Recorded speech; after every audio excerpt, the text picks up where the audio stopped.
DJ here, and this is Life Monsters with DJ. Remember to like, subscribe, and go back to listen to the previous episodes.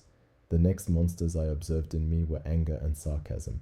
I think once you come from a tough upbringing, and even if you don't sometimes, you develop armors or things to protect yourself.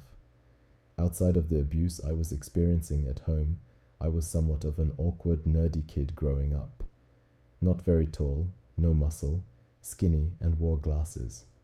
So being picked on and bullied was the norm. So I found myself in numerous fights, for various reasons.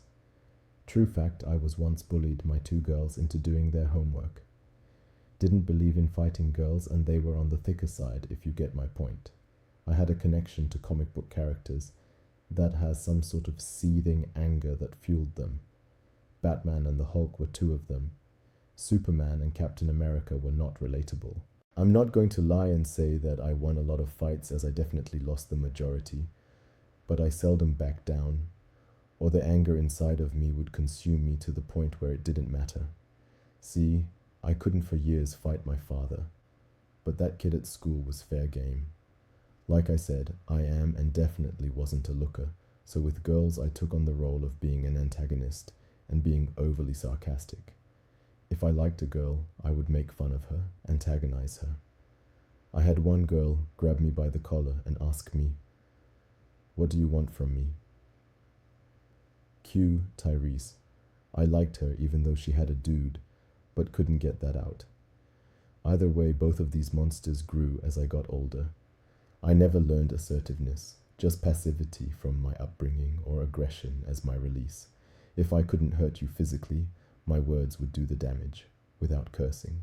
I'm not proud of these monsters, but I think it's important to mention my monsters before I point out those of the people around me. Have I gotten better at starving these internal monsters? Yes, I've learned some very hard lessons.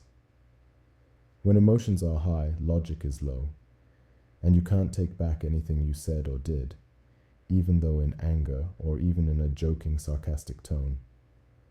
I've also learned that not everyone is built to take sarcasm. Some people are really sensitive for whatever reason, and we should be gentle with our words.